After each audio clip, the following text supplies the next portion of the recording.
one regret I got in life is I'm getting old. Yeah. And I don't have the stamina anymore. You got these damn things that you can't hear very well. Then you got this eye problem.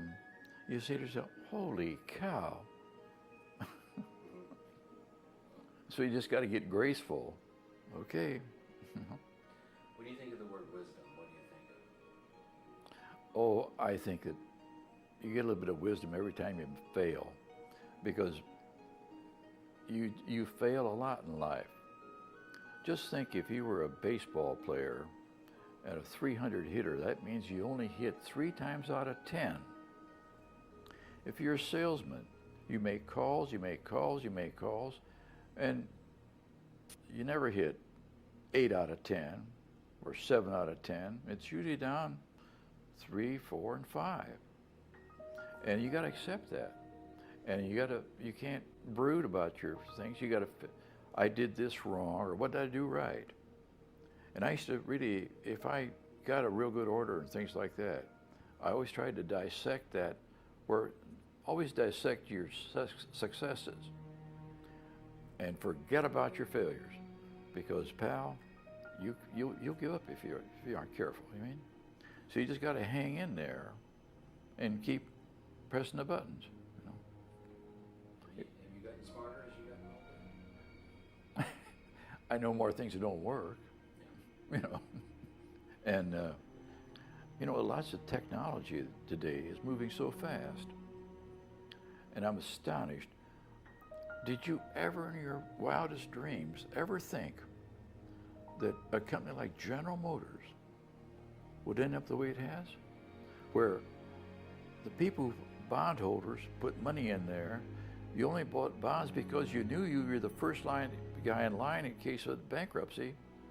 And here's somebody at a higher authority comes along and gives it to the UAW, you know, the controlling interest, and they offer you 28 cents on the dollar. Did you ever think anything like that? I never did. And it was a gross injustice. And all I've known in life is that if you apply yourself, always look for new things.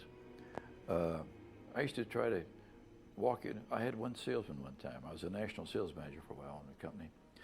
And he had a territory down here in Kansas and down in through there, see.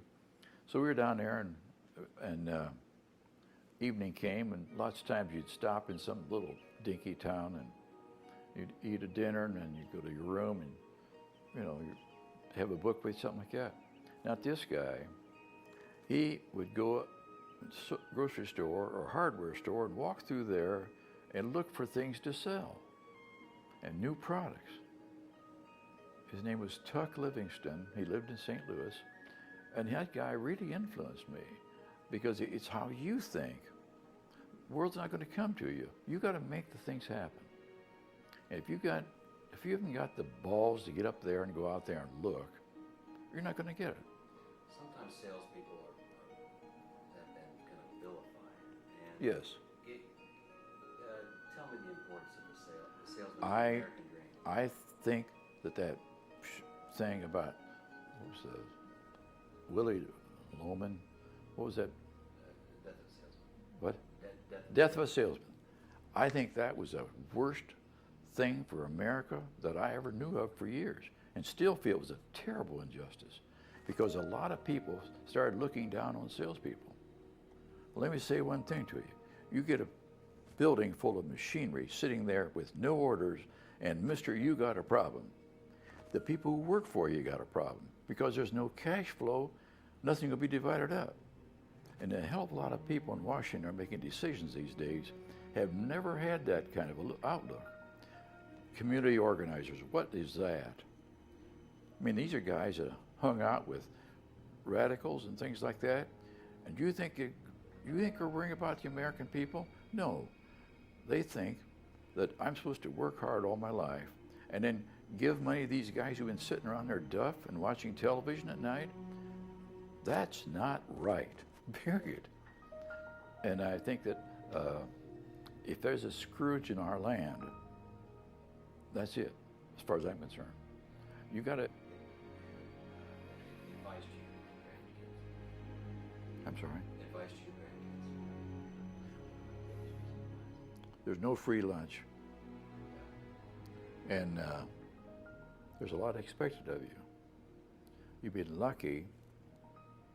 When I think about how hard my parents worked, and doggone it, I feel I owe them something. And I feel I owe my kids something. By the same token, I'll be ready, willing, and able to kick them in the derriere when they're not performing.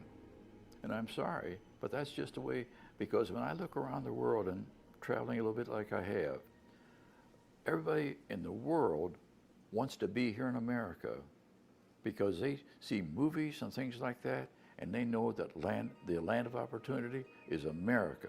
It's not Russia, it's not these other places, it's America. And kids born here who sit around the house and mope and watch television and who know everything there is to know about some football team are being led astray.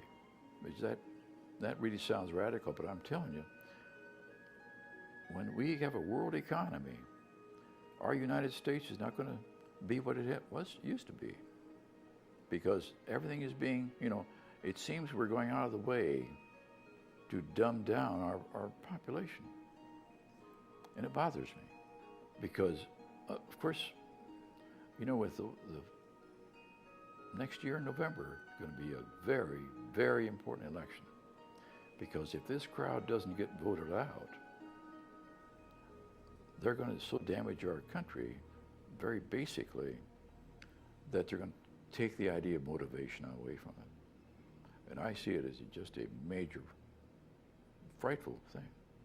Because when you get everybody looking they want to work, if you want to work for the post office all your life, because you get a steady paycheck and that kind of stuff, I don't want you around me. I want somebody who's going to be a game changer. And I look at our kids the same way. How would you like to be remembered? Just tried my best, And I think that it's been a good ride. Thank you for this job. You're welcome. Good. Hey, pal.